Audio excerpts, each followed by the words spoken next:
Okay, as folks continue to trickle in, we will get started.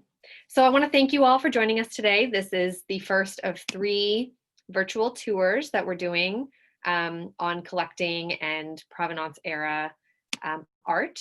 And we have just a couple of housekeeping items. We are going to be recording this session, so we'll have it available afterwards. Each session will be recorded individually and then shared out to all of you who are already registered for this event, and it'll also be shared publicly so you can spread it around to your friends.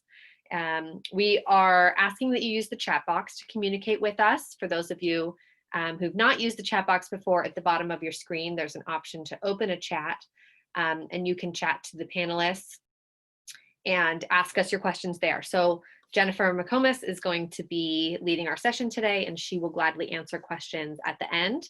And throughout, myself and my colleague Laura will be answering questions as we can. I'm going to give Jenny a quick introduction here. First, an introduction to the talk and series, and then a little bit more about Jenny. So thank you for coming to the first of 3 talks on the subject of exile and displacement, World War II, and the transformation of the Western art world. Tonight's talk is on Jewish collectors and the subversion of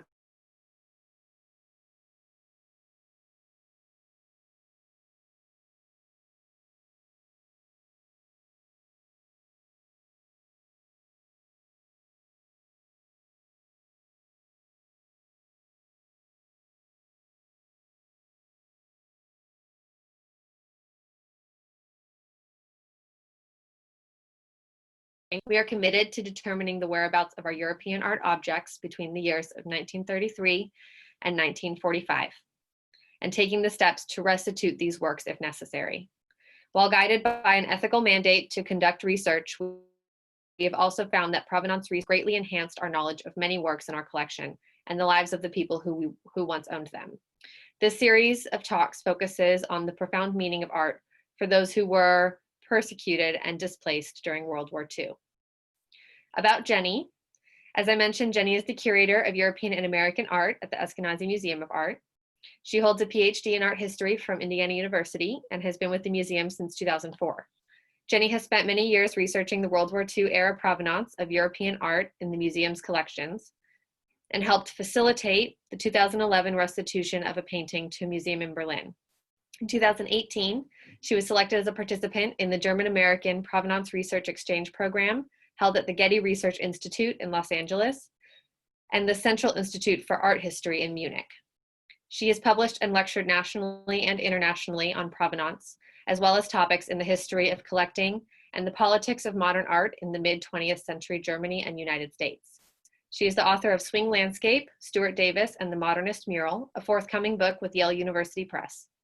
Jenny is also currently conducting preliminary research for an exhibition and publication tentatively titled Modernism in Exile, American Artists and the Holocaust, 1935 to 1965. We're very happy to welcome Jenny today as she begins her series.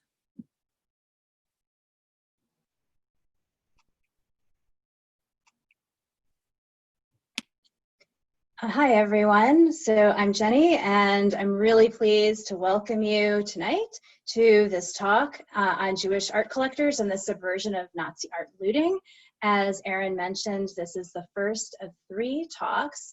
The subsequent talks will also take place on the next 2 Wednesdays at 7 p.m. Before we get started, I do want to thank my colleagues in the museum's education department, Erin Ryan, who just gave that lovely introduction, as well as Laura Shepper. Both of them have really been instrumental in helping out with the logistical and the technical issues surrounding a virtual presentation on Zoom. This is still somewhat new territory for us. Likewise, it's a little too bad we can't see each other tonight in this format, but I would like to extend a special welcome to some of my colleagues in the world of provenance research who I think are out there. And I know you're tuning in from around the country. We also, I know, have many participants tonight from the local Bloomington community. So welcome to you as well. And I hope you all enjoy the evening's presentation.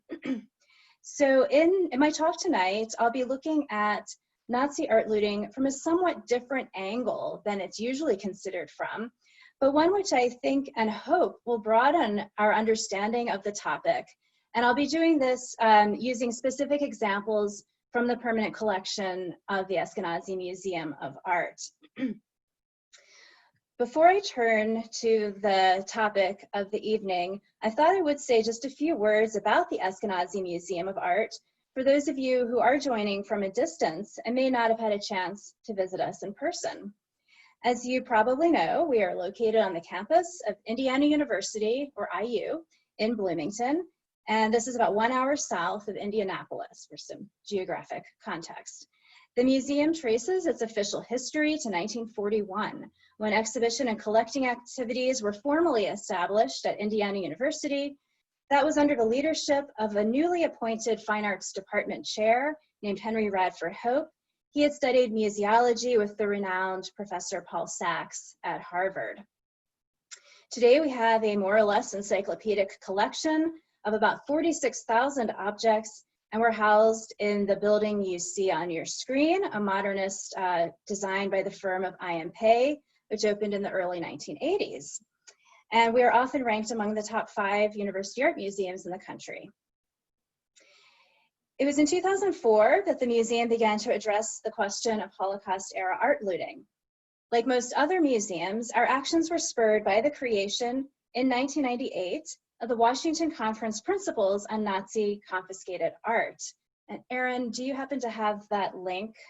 If so, and you could perhaps put that in the chat for anyone who would like to read those in their entirety. And but basically, the Washington Principles recommend that museums conduct in-depth research on the wartime histories of European art in their collections and publicize those histories to facilitate potential restitution claims. Or rather than European art, I should say art that was in Europe or believed to have been in Europe during the era of the Third Reich, and therefore potentially subject to looting. Now, my own research on the provenance of European artworks in the Eskenazi Museum's collection has taken me to archives, workshops, and conferences throughout the United States, as well as to Germany, the United Kingdom, and Israel. We have been posting provenance online since 2005, and we highlight it in our exhibitions and publications as well when possible.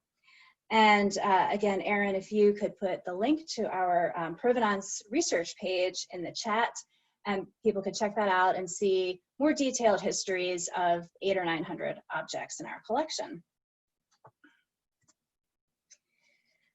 The image I'm showing you here is a photograph that illustrates very well one of the motivations behind Nazi art looting. And so in this photograph, we see an enormous quantity of art that was looted from Jewish collectors and art dealers in Paris and stored in the Jeu de Paume near the Louvre. Hitler and Goering, the Reichsmarshal of the Third Reich, often made visits to this location to select art for their own personal collections, as well as for a museum that Hitler hoped to establish in his hometown of Linz, Austria. It was very important, somewhat ironically, for the Nazi officials to cultivate a cultured and sophisticated appearance, and they did so using looted art. Although some of this art was returned to its rightful owners after the war, much of it, as we've learned over the past 25 years, was not. So it has now been 22 years since the Washington Conference ushered in a new era of provenance research and restitution to the heirs of Holocaust victims. During this time, the basics of Nazi art looting have become fairly well known to the general public. In addition to the restitution cases reported by the press in detail, books such as Edmund de Waal's The Hare with the Amber Eyes and films such as The Monuments Men and Woman in Gold have embedded Nazi art looting in the popular consciousness. So therefore, in this series, my goal is to go beyond the basics, examining several lesser known facets of World War II provenance in greater detail. That said, I will start with a very brief overview of some of the main procedures used by the Third Reich to confiscate art and other property from Jews. If this is information that you're familiar with, let it be a refresher. If it's new to you, though, I think this will provide important context for the rest of my talk.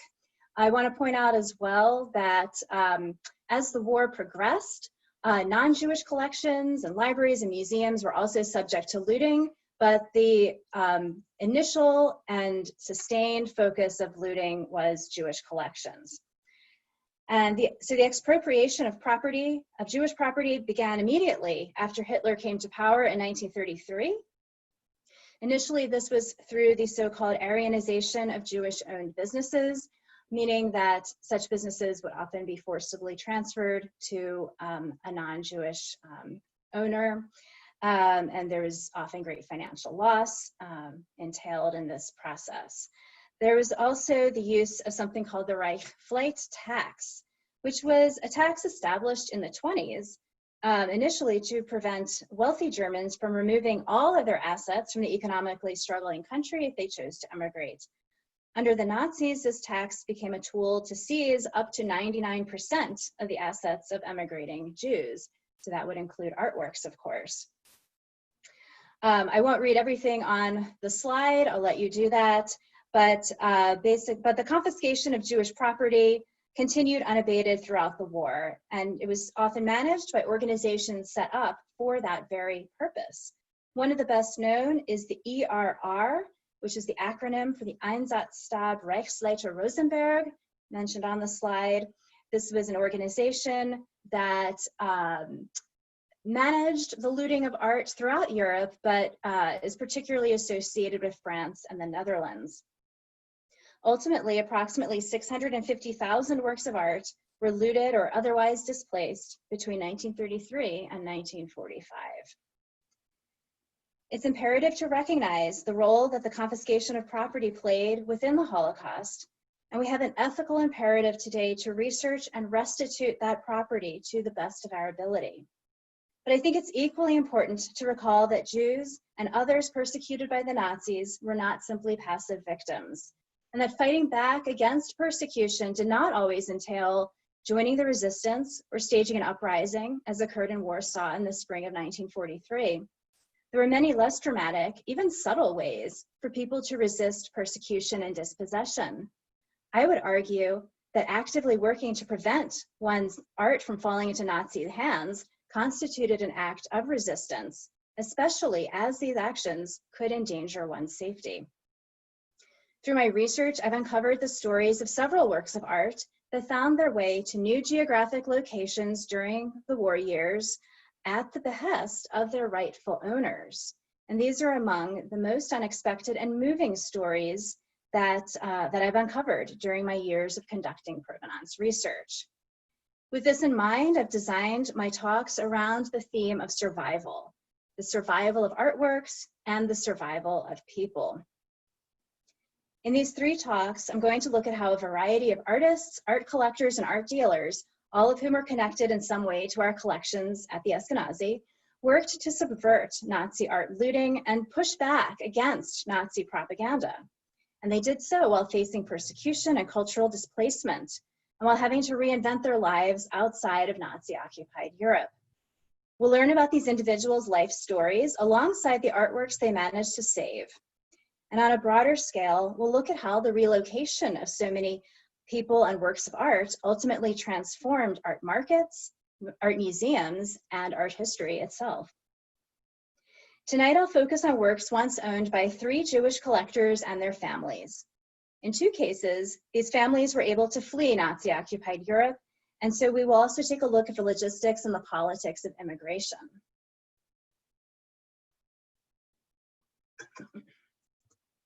We start with Bernard and Kola Haydn, who bequeathed a modest but significant collection of German expressionist prints and watercolors to the Eskenazi Museum 20 years ago in 2000.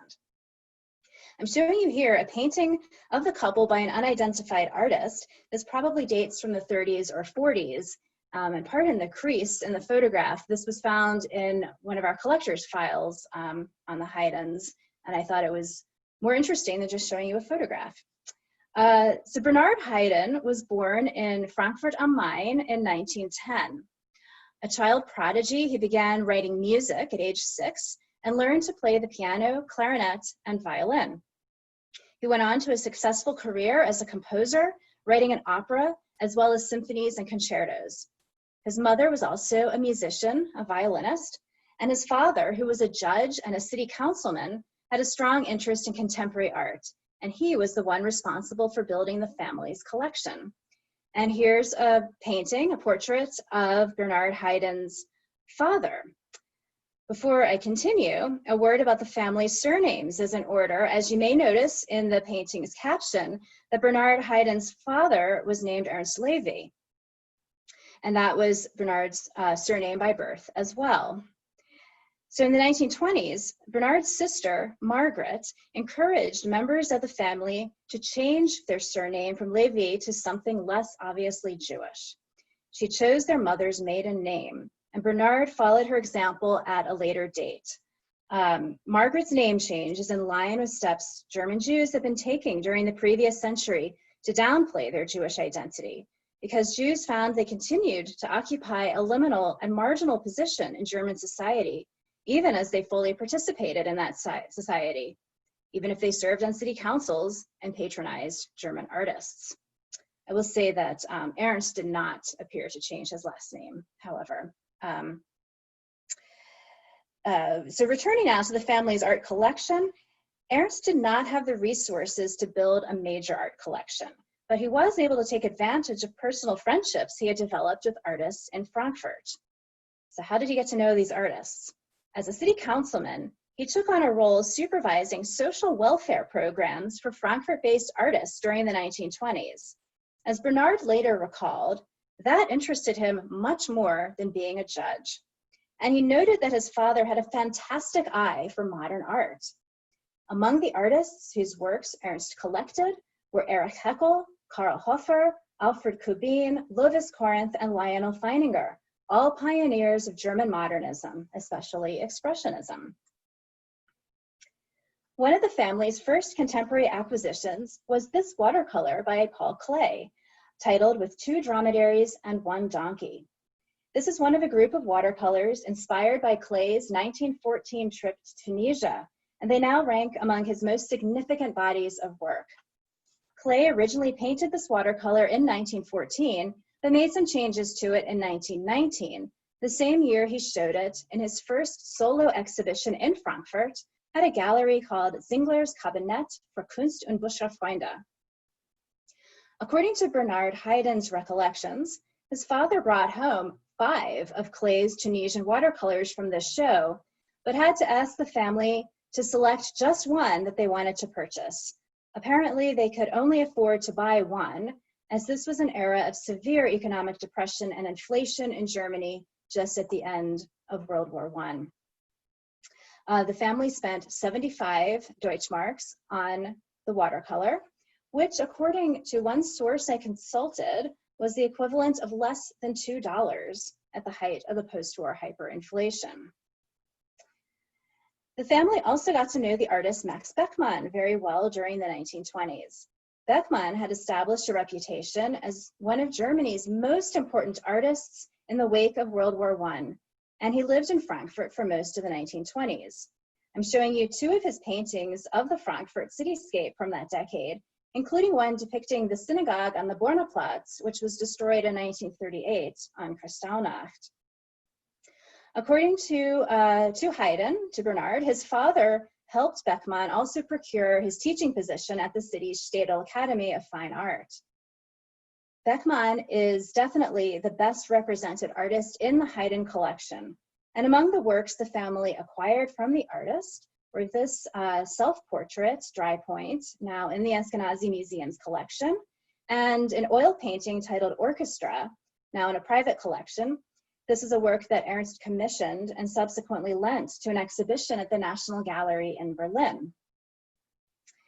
The collector, Stefan Lachner, who provided Beckmann with a stipend during the war years when the artist lived in exile in Amsterdam, and Lachner also wrote several books about Beckmann, he first met the artist at the Levi Haydn home in Frankfurt. So it's a very interesting network and chain of connections that we have with Beckmann and this family in Frankfurt and other associates of Beckmann. The close friendship that Beckmann developed with the Levi-Haydn family is illustrated by one of the anecdotes later recounted by Bernard. Beckmann had returned to Berlin by the early 1930s, and Bernard moved there as well to study music at the Hochschule für Musik with composer Paul Hindemith. Bernard and his future wife, Kohle de Jankere, a fellow music student, often went out with Beckmann to Berlin nightclubs, which were the artist's favorite venues for observing human interactions. When Bernard and Kohle married in 1934, Beckmann presented them with this watercolor, the Snake King and the Stag Beetle Queen, which is now in our collection as well. The Haydns maintained their friendship with Beckmann, and after the war, engineered the offer of a teaching position for him from Indiana University. Sadly for us, he did not ultimately accept it, probably because there weren't enough nightclubs in Bloomington at the time. But we're getting ahead of ourselves.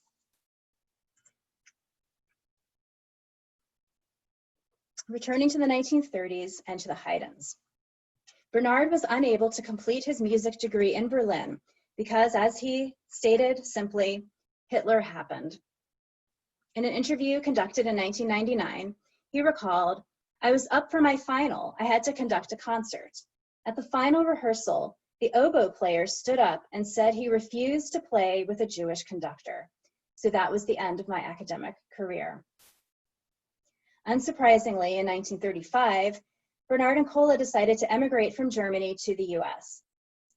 But this was not necessarily a simple process, for in 1924, the United States had sharply curtailed immigration and instituted quotas, which varied by country.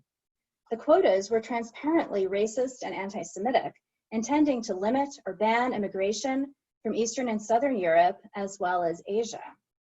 Immigration restrictions were further tightened in 1930 due to the Great Depression. Nevertheless, between 1933 and 1939, visa applications from would-be immigrants from Nazi Germany, as well as Nazi-occupied Austria and Czechoslovakia, rose sharply, especially after the 1935 passage of the Nuremberg Laws, which revoked all basic civil rights from German Jews, and in 1938 after the Kristallnacht pogroms and the Anschluss with Austria. These events were widely reported in the American press, which was not shy about painting the Nazis as barbarians. But not only were immigration quotas not increased, they were never even filled. A 1942 article in The Nation noted that the quotas would have allowed for a total of 302,440 immigrants from Germany, Austria, and Czechoslovakia over the past decade. However, during that time, only 165,000 Jews and about 48,000 non-Jews were granted visas. In other words, the quota was only filled by 2/3. Cultural and intellectual figures who were recognized for their achievements had the best chance of securing visas. For one thing, there were several organizations set up to assist them. These included the American Guild for German Cultural Freedom, the Emergency Committee in Aid of Displaced Foreign Scholars, and the Emergency Rescue Committee, which primarily aided well-known artists living in France. Unfortunately, the celebrity status of certain non-Jewish artists could draw attention away from the less prominent Jewish artists who often faced much greater danger. For example, the Emergency Rescue Committee spent precious resources on Henri Matisse, who had no intention of leaving France, while the Jewish artist Otto Freundlich, whose sculpture you see here was reproduced on the cover of the Nazis' Degenerate Art catalog, was deported to the Majdanek extermination camp after years of waiting for an American visa. So clearly, immigrating to the United States was fraught with difficulties. Bernard and Kohle Haydn were lucky to have a relative, Bernard's sister Margaret, already living in the US. Margaret and her husband had moved to Detroit in 1925 and were able to sponsor the immigration of family members. Having a sponsor was critical because that person agreed to provide financially for the immigrant if necessary. Once safely in Detroit, Bernard joined the faculty of the Art Center Music School, conducted the Detroit Chamber Orchestra, and worked for a radio station. He entered the US Army in 1943 and in 1945 enrolled at Cornell University, where he received a master's degree in musicology. He was hired by IU in 1946 and remained on the faculty of the music school until 1981, when he retired. Margaret, his sister, also sponsored the immigration of their parents, Ernst and Martha, who came to the US quite late in July 1939 after being temporarily detained by the Nazis. This is an image of the ship Manifest listing their names, they're circled in red, among the passengers of the SS Bremen, which sailed from Bremen on July 14th, 1939. It is remarkable that during all the upheavals caused by Nazi persecution and emigration, that the family's art collection appears to have remained intact. In interviews conducted with Bernard later in his life, he makes no mention of any works being confiscated by the Nazis and implies that the family brought everything with them to the US. Although Bernard and Kola likely brought their wedding gift, the Beckmann watercolor, with them, most of the family's collection was brought to the US by his parents. How they managed to bring this art with them, circumventing the highly restrictive Reich flight tax, is not known. It is also not known whether they actually had the works in their possession when they sailed from Bremen, or if they exported the works through some other means. Without conducting further archival research, I can only speculate, but I wonder if Margaret helped facilitate the importation of the works of art through her connection with the Detroit Institute of Art. Since 1924, the DIA's director had been Wilhelm Valentiner, shown here, himself a German émigré and one of the earliest proponents of modernist German art in the US. In 1930, Valentiner asked Margaret, who would later author his biography, to write an article on German art in Detroit collections for publication in the German journal Museum der Gegenwart. It seems feasible then that Valentiner could have played a role in getting the Levy's collection through German and/or US customs. It's also possible that these works by modernist German artists were simply not of great interest to the Third Reich's customs officials. They would have been classified as degenerate, something we'll look at in more detail in the session next week. Although many examples of so-called degenerate, i.e. modern art, were looted by the Nazis, works on paper, such as the prints and drawings that comprised the bulk of the Haydn collection, would have been considered to have little monetary value or even have any artistic consequence. Perhaps this made it easier even for Jewish refugees to maintain them in their possession. Of course, for the family, these works, whatever their monetary value, had great artistic and personal value. I find it significant that refugees preparing to flee a country that has stripped them of their civil and human rights and able to take very little with them, packed works of art along with clothing and other necessities. Although Ernst sadly died in 1941, not long after immigrating, the works of art remained with his widow Martha until her death in 1963, when their children inherited the collection. While living in exile, displaced from a home to which they could never return, these German expressionist artworks helped them maintain a connection with their former life in a somewhat more enlightened Germany and contained memories of the artists with whom they had been friends.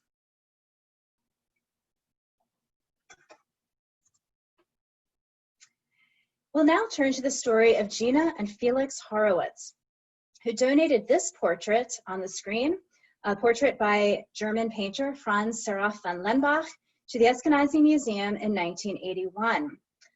I unfortunately don't have as many visuals for this segment of my talk, but we can certainly enjoy looking at this portrait for a few minutes.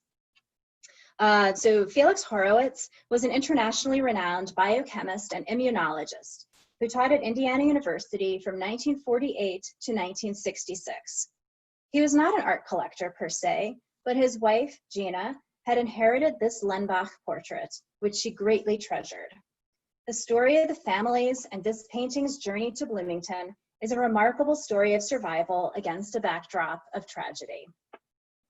The Lenbach portrait was painted in 1895. The identity of the woman it portrays is unknown, but because Lenbach was a prestigious Munich portraitist, she likely came from the city's upper social echelons.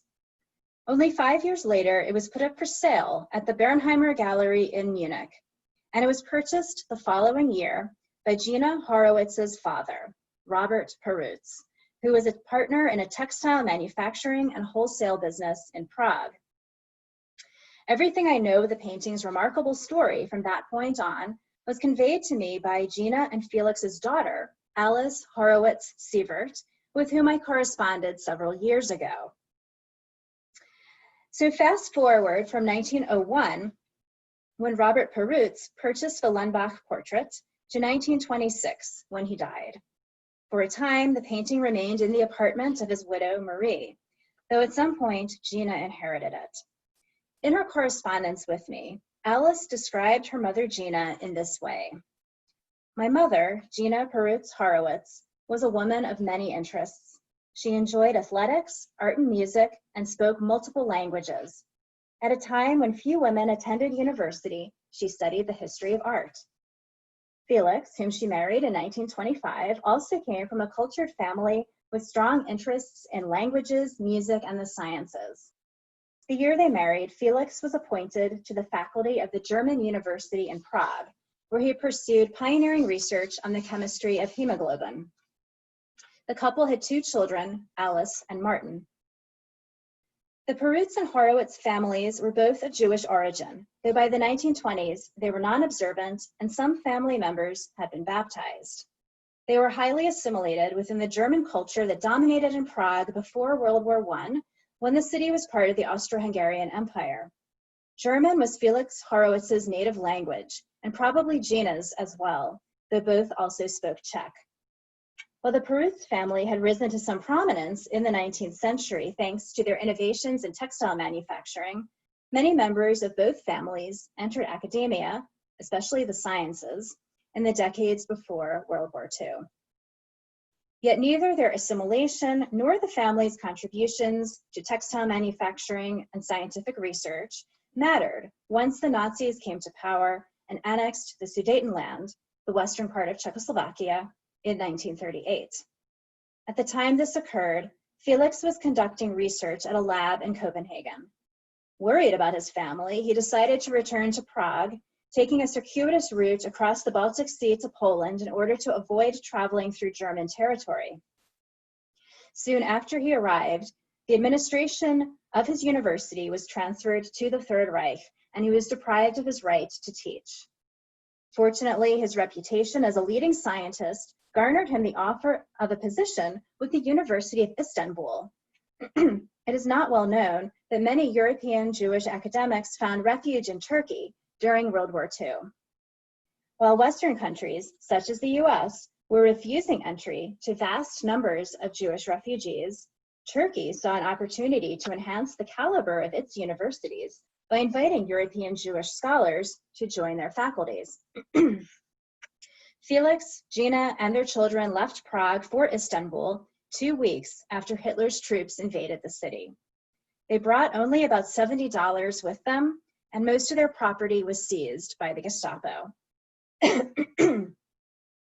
Other members of Gina's family were not so lucky. Alice Sievert wrote to me the following about her grandmother, Gina's mother, Marie Perutz. The Nazis forced her to move into a tiny room in the Prague ghetto where Jews were confined. From there, she was first deported to Terezin and then to a concentration camp in Poland, where she died. Yad Vashem's central database of Shoah victims reveals that Marie was deported to the ghetto of Łódź, Poland in October 1941. She may have died in the ghetto there or been further deported to a death camp. We don't know. The records I've located don't all give consistent information, but it also appears that Gina's brother, Leo Perutz, may have been murdered in Auschwitz in 1944. Meanwhile, the Horowitz family enjoyed their life in Istanbul, but concerns about educational opportunities for their children led Gina, Alice, and Martin to move to the US following the war. In 1948, Alice enrolled at Indiana University, whose chemistry department subsequently offered Felix a faculty position. Interestingly, he accepted this over a more prestigious offer from the University of Basel. perhaps wishing not to remain in Europe, I would guess. Both his children also established scientific careers. Alice ultimately received a PhD in biochemistry and worked as a laboratory researcher, while Martin, a physicist, was director of the National Air and Space Museum at the Smithsonian from 1987 to 1995. Now let's return to the Lenbach painting. It did not accompany the Horowitzes on their flight from Nazi-occupied Czechoslovakia in 1939. And recall that most of the family's property was seized by the Gestapo. Yet, I'm showing you here a photo of Felix and Gina in their Bloomington home with the Lenbach portrait on the wall, and they donated this painting to the Eskenazi Museum in 1981. So what happened in the meantime? Again, Alice was able to provide the answer. She wrote, "The painting was saved because it had been stored by friends who did so despite their own difficulties under the Nazis and the communists. These friends were, pardon my Czech, Antonin and Zdenka Kveton, whose daughter Olga had married Leo Perutz, my mother's brother." So that's Alice's uncle who may have been murdered, and his family who saved the and his wife's family who saved the painting. So Gina continued in her letter to me, "My mother, that is Gina, retrieved the painting from the relatives when she and my father visited Prague in 1968, when he was an invited speaker at a scientific meeting there. This was Gina and Felix's first visit to Prague since fleeing in 1939, and it must have been an emotional experience, not only to meet their relatives again after 3 decades, but to find that they had managed to hide their painting for all those years." After bringing the Lenbach painting back with her to Bloomington, Gina wrote to a professor at Oberlin College, seeking advice about having it conserved, for it had not exactly spent the previous 3 decades in the best conditions. She explained in her letter that friends of ours prevented the painting to fall first into the hands of the occupation forces and then later from the communists. During this time, the picture was taken from one place to the other, and most of our friends had to reduce their living quarters to about 1 to 2 rooms per family. Thus, it must have spent considerable time leaning against a wall behind a cupboard. When I visited my native Prague, I obtained permission to legally export the picture. To be able to get it to me, my friends, however, had to take it out of the frame, remove it from the stretcher, and roll it up. When I spoke with Alice by phone, she told me that it was a, quote, friendly customs agent who allowed her parents to take the painting out of Czechoslovakia, and no doubt this is why the painting was unframed and rolled for transport. So I find the story of the Lenbach painting and its owners especially valuable. For one thing, we have a first-hand account of its provenance, confirming its ownership by a single family for nearly 80 years. And this isn't the sort of provenance that could have been reconstructed through archival research. The provenances that can be reconstructed in that way, and which are therefore the focus of much research, tend to be those associated with major collectors, those whose collections were frequently published and who had connections with art museums and prominent galleries. And we'll take a look at one of those collections in the next segment of my talk. But the Perutz and Horowitz families were not major art collectors. As far as I know, Robert Perutz simply purchased the Lenbach painting because he was drawn to it, because he liked it. But one didn't have to be a major art collector, or even a collector at all, for art to have great personal significance. Clearly, the Lenbach painting had significant meaning to Gina, and her family was willing to go to great lengths to prevent it from being confiscated. And through my research into the painting's provenance, the remarkable story of this family's experience of the Holocaust emerged. It illustrates how by researching provenance, we can give voice to people whose stories we might necessarily hear otherwise.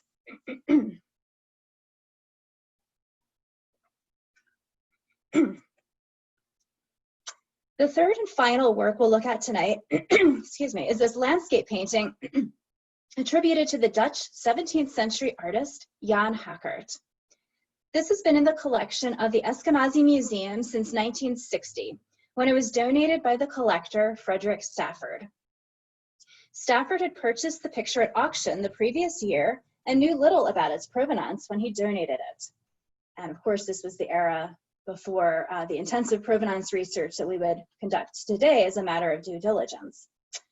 So our records, regardless, remained very thin until I examined the back of this painting's frame and stretcher a number of years ago. There, I found numerous unrecorded inscriptions and labels, which provided the basis for reconstructing the painting's provenance all the way back to 1803. Whereas our knowledge of the Haydn and Horowitz collections comes almost entirely from interviews and correspondence with members of those families, this painting's provenance could indeed be pieced back together with the aid of published inventories, auction catalogs, and archival documents. The painting shows up in the catalog of 2 Paris auctions in the first years of the 19th century, and sometime later it was acquired by the Stroganovs, an aristocratic Russian family with a significant art collection. In the 1850s, they had the painting restored in St. Petersburg, providing us with our first documented evidence of their ownership. Following the Russian Revolution, the Stroganovs moved to Paris, taking much of their collection with them. Many details of the painting's 19th and early 20th century provenance were fleshed out through research I conducted in the collector's files and historic auction catalogs at the Getty Research Institute in Los Angeles. But a gap remained from 1924, when this Hackert painting was sold as part of the Stroganoff auction in Paris, to 1959. Oh, and here's the catalog for the Stroganoff sale. So we had a gap from 1924 to 1959, when Frederick Stafford acquired it. Having so much detail about the painting's whereabouts in the 19th century, but a large gap covering the World War II era, was frustrating indeed. But from this annotated auction catalog located at the Getty, I learned that the painting was purchased from the 1924 Stroganoff sale by Simeon Del Monte, a collector from Brussels. Unfortunately, my research hasn't yielded much biographical information about Simeon Del Monte, but I can provide a bit of context about his family's origin and cultural milieu. Del Monte descended from a family of Portuguese Jews who had resided in the Netherlands since at least the 17th century. After the expulsion of Jews from Portugal in 1496, many families settled in Amsterdam, which was relatively tolerant and encouraged Jewish settlement for economic reasons. The community's prosperity and the relative acceptance it enjoyed is reflected in the impressive scale of Amsterdam's Portuguese synagogue, completed in 1675 and still in use today. Although Simeon Del Monte lived in Brussels, records show that during World War II, many Jews bearing the name Del Monte still lived in Amsterdam. Amsterdam's Sephardic community in general was highly educated and immersed in Western European high culture. From an early date, Jewish merchants, physicians, and scholars there were patronizing Dutch artists, notably Rembrandt, who actually lived in Amsterdam's Jewish quarter. It is clear that Simeon Del Monte, too, was a serious and dedicated collector of Dutch and Italian Old Master paintings. And in fact, his collection was the subject of several French and German publications in the late 1920s. Here are 2 other examples of paintings from his collection, a still life and a landscape that's not too unlike our Hackert composition. Tragically, Del Monte died in an automobile accident in 1929, and the collection passed to his daughter, who lived in The Hague, and she organized an exhibition of the collection there in 1932. So when I first examined the verso, or the back, of our painting, several labels and inscriptions in particular stood out because they clearly referred to aspects of the work's provenance that were not documented anywhere in our records. 2 suggested that the painting had spent some time in the United Kingdom. The words, I hope you can read this, the words Art Gallery Perth are inscribed in white chalk on the lower rail of the frame, while the upper rail of the frame bears a label from an art exhibitions bureau located in London. During the course of my research, a label which had been removed in the 1980s and hidden away in one of our files, undocumented, also came to light. And unfortunately, I don't have an image of that one, but that label was from the Gemeente Museum in The Hague, and it bears the name of the lender, someone named Dr. J.C. Quotas. Now, with these tantalizing bits of new information at my fingertips, I contacted the Gemeente Museum and the Perth Museum and Art Gallery in Scotland to see what more I could learn. Fortunately, documents preserved in the archives of both museums enabled me to piece together a fascinating provenance for our painting during the World War II and post-war years. With war imminent, it appears that Simeon Del Monte's daughter and her husband, and that's Dr. J.C. Quotas, decided to take action to prevent the possible looting or destruction of the collection. In the summer of 1939, they managed to get the entire collection, including the Hackert painting, out of mainland Europe. It seems they were aided by Dr. A. Martin de Wilde, a conservator in The Hague, who had probably restored works in the Del Monte collection. Wilde conducted negotiations with the director of the National Gallery of Scotland, who arranged for the collection to go to the Regional Museum in Perth. The pictures arrived in Perth in June of that year and were put on display almost immediately, remaining on view until October of 1940. And they were again exhibited from February 1943 to September 1945. At the end of the war, with the full knowledge of how much art had been displaced and destroyed, Dr. de Wilde wrote to the De Monte heirs, "It is a very great satisfaction that the pictures have turned out of this war, which has destructed so many objects of art, unhurt, and that they are saved for later times."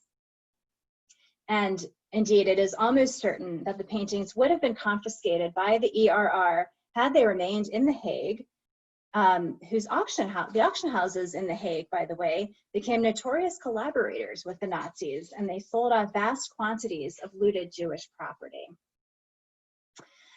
So, wishing to publicly thank the entire British people for saving their family's collection, the Del Monte heirs worked with a touring exhibition agency to organize a show that traveled to museums throughout Northern England in 1950 and 1951.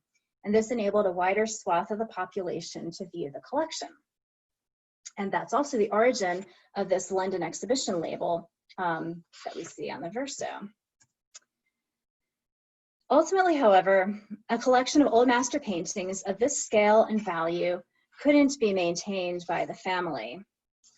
In 1952, the pictures returned to The Hague and were subsequently lent to the Stedelijk Museum in Gouda prior to the sale of the collection at Sotheby's in London in June 1959. And with that, this gap I had covering the World War II period was closed. So I hope the three examples presented in this talk have given you some insight into the creative ways in which some Jewish collectors subverted the Third Reich's procedures for expropriating their property, even while also looking for ways to ensure their own survival and that of their families.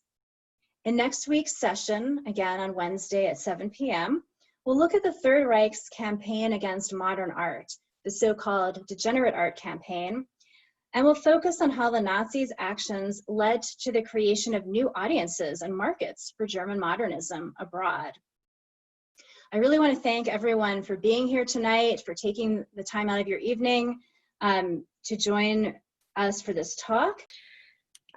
We also want to thank the Terra Foundation for American Art for their support for this event. And would like to share that if any of you are interested in becoming a supporter of the Eskenazi Museum of Art, there are ways to do so on our website. And if there are any final questions at this time, we'll be happy to answer. Otherwise, we greatly appreciate you all joining us today. And we thank Jenny for a wonderful presentation and hope that you can join us next Wednesday for part 2.